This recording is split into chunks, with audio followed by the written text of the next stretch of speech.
안녕하세요. 미국 주식으로 100억을 만들자 미주백입니다. 오늘은 25년 10월 25일 토요일입니다. 오늘은 미주백 10월 4주차 주간 보고를 하고자 합니다. 어제 증시는 CPI 영향으로 시장이 너무 좋았습니다.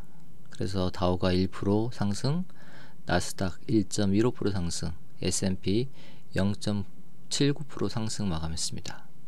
그래서 계좌 먼저 공개하겠습니다. 이번 주 TQQQ 수량은 192주 감소한 7,280주이고요. 말씀드린 대로 TQQQ RSI 투자 21회차 수익 실현을 했습니다. 그래서 수량이 192주 감소했고요. 원금은 급여일 100만원 추가해서 5억 3,900만원입니다. 그리고 평가금은 5,570만원 상승했습니다. 공지한대로 RSI 투자 21회차 수익 실현을 했고요. 미주백 이번 수익으로 243만원 수익이 발생했고요. 그리고 미주백 와이프는 239만원 수익이 발생했습니다. 지난번 노후 관련해서 문의 주신 분이 있어서 저는 어떻게 노후를 준비할까 생각을 해봤는데 괜히 경험이 없던 체인점이나 프랜차이즈, 편의점, 커피숍 등등을 하지 않을 생각이고, 이처럼 TQQQ로 RSI 투자하는 게 훨씬 안전하며 편안한 방법이라고 생각이 듭니다. 평균적으로 RSI 수익 실현하는데 약 20일에서 30일, 한 달 정도 걸리는 것 같고요.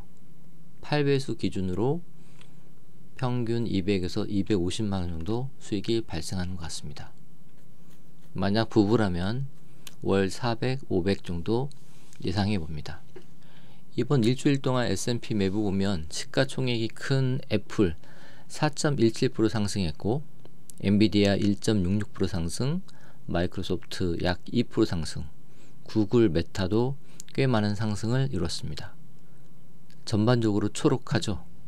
이번 주 상승에 큰 영향은 미국 소비자 물가지수, 즉 CPI 영향입니다.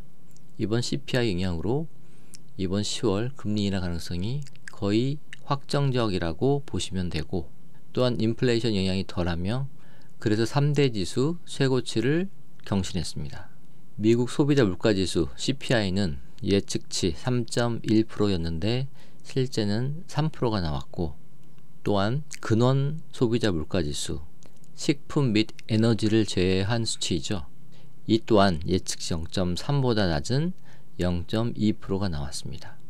즉 물가가 생각보다 못 오르고 있는 상황이면서 인플레이션 영향이 덜하고 있는 상황입니다. 그리고 미국 제조업 구매 관리자 지수 실질적으로 52.2가 나왔고 예측은 51.9였습니다.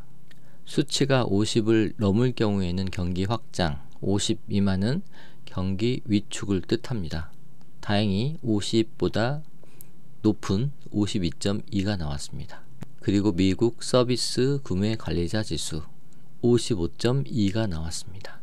채권 시장의 중요 지표인 10년물 채권 금리 최근 계속해서 하락 중입니다. 채권 금리는 3.997입니다. 10월 달에도 금리 인하가 예정되어 있고 12월에도 가능성이 높은 상황이죠. 그래서 채권 금리가 계속 하락 중이라 할 수 있겠습니다. 이런 상황에 페드와치를 보면 10월 금리 인하 가능성 98.3, 12월도 가능성이 높은 상황입니다. 일주일 동안 지수 변화를 살펴보면 다우 0.47% 상승, 나스닥 0.34% 상승, S&P 0.29% 상승, 국내 코스피 2.12% 상승 마감했습니다. 국내 지수 여전히 분위기 좋고요. CNN에서 발표한 공포지수는 현재 33인데 여전히 공포 단계이긴 합니다. 이전에 28, 현재 33. 그래도 살짝 분위기가 좋아지고 있고요. 아직 미국 셧다운 해결되지 않았고, 그리고 미중 관세 이슈 아직도 강이면서 해결되지 않고 있죠. 이번에 아마 다음 주에 경주에서 미중 정상회담 예정되어 있다 보니 이 부분 해결된다면 더욱 연말 산타랠리가 되지 않을까 합니다. 빅스 지수를 보더라도 현재 최근 상승했다가 현재 하락 중입니다. 유가는 최근 러시아에 대한 미국의 제재로 인해서 유가가 잠깐 반등 중입니다. 현재 배럴당 61.5달러입니다. 최근 트럼프, 푸틴 회담이 연기되었다고 하니 이게 다시 재개되면 증시에도 좋게 되지 않을까 생각이 들고요. 환율은 최근 계속해서 상승 중입니다. 현재 달러당 1438원입니다. 일주일 동안 TQQQ는 4.71% 상승했습니다.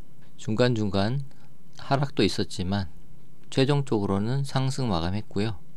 그리고 현재 TQQQ RSI 투자는 22회차 진행 중이며 어제 1회 매수했습니다. 다시 한번 미주백 계좌를 요약하자면 수량은 7280주, 192주가 줄었고요.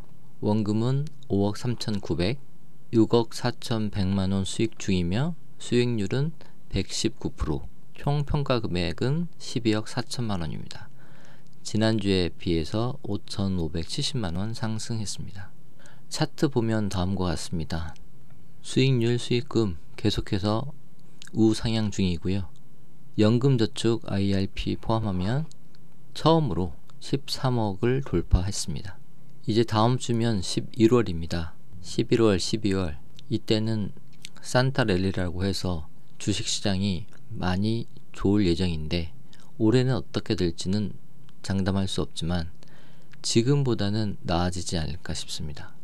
그리고 다시 한번 말씀드리지만 큰 수익은 단기가 아닌 장기 계좌에서 나오기 때문에 장기 계좌에서 수량이 부족하신 분들은 꼭 RSI 매도하시기 전에 일부를 장기 계좌에 계좌 대체하시기를 바랍니다.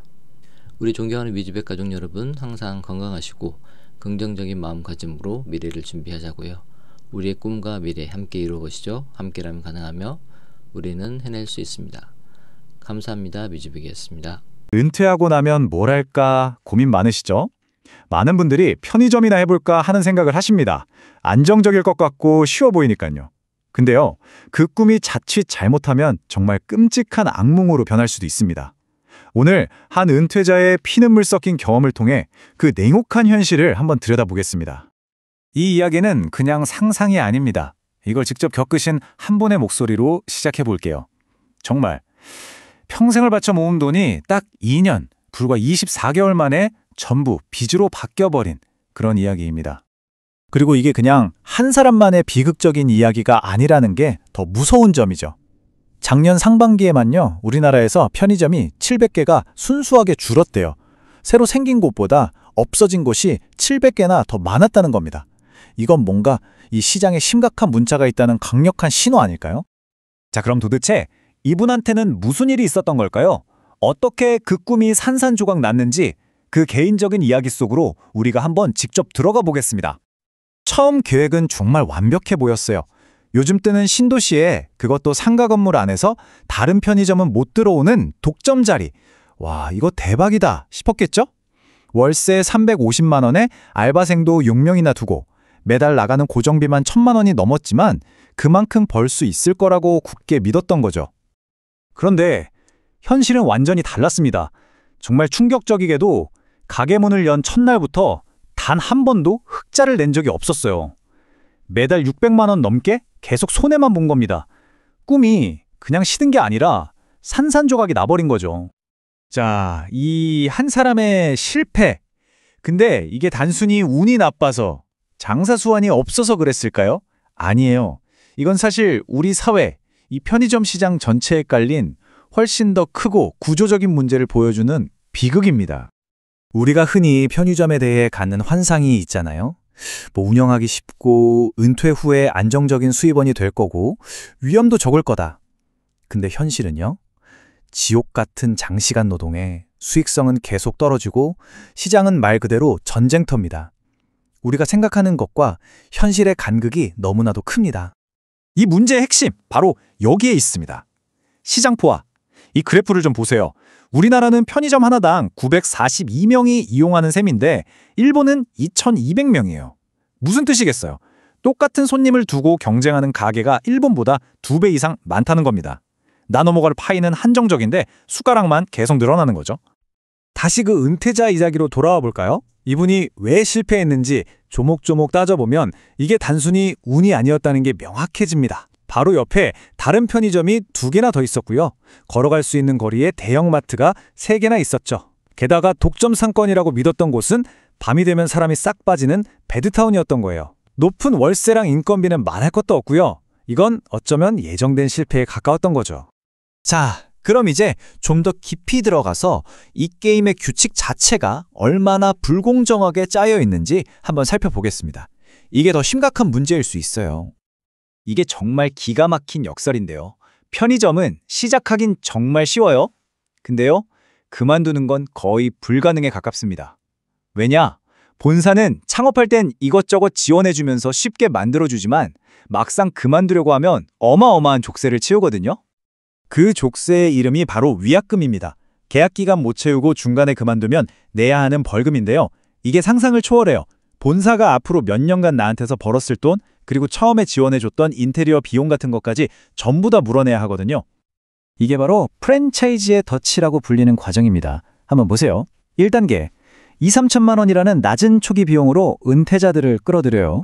2단계, 5년 같은 장기 계약에 덜컥 사인을 하게 만들죠. 3단계, 막상 해보니 경쟁은 너무 심하고 비용은 높아서 장사가 안 돼요. 4단계, 그래서 그만두려고 하면 마지막 5단계, 본사가 감당할 수도 없는 위약금을 청구하는 겁니다.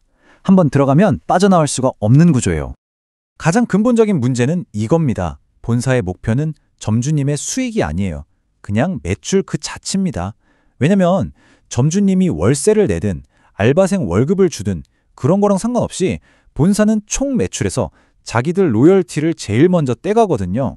그러니까 점주가 매달 피눈물을 흘리며 손해를 봐도 본사는 꼬박꼬박 돈을 버는 이상한 구조가 되는 거죠. 이렇게 사업이 망하면 그저 돈만 잃는 걸로 끝나지 않습니다. 그 대가는 훨씬 더 혹독하고 한 사람의 인생 전체를 무너뜨릴 수 있어요. 실패의 진짜 대가는 정말 상상 이상입니다. 평생 모은 연금, 저축, 은퇴 자금은 당연히 다 날아가고요. 위약금이랑 그동안 쌓인 적자 때문에 빚더미에 앉게 되죠. 그걸 어떻게든 메꿔보려고 하루에 12시간 넘게 일하다 보면 건강은 당연히 망가지고요. 가족관계는 틀어지고 실패자라는 그 엄청난 정신적 고통까지 정말 모든 걸 잃게 되는 겁니다. 자, 그렇다면 은퇴 후에 편의점 창업을 한 번이라도 고민해 보신 분들, 그분들께 꼭 드리고 싶은 마지막 이야기가 있습니다. 이 지옥 같은 길을 먼저 걸어갔던, 이 모든 걸 겪었던 분이 이런 말을 남겼습니다. 사람들한테 말해요. 제발 조금이라도 다른 길이 있다면 그냥 하지 말라고요. 이 모든 이야기를 듣고 난 지금 여러분은 어떻게 생각하세요?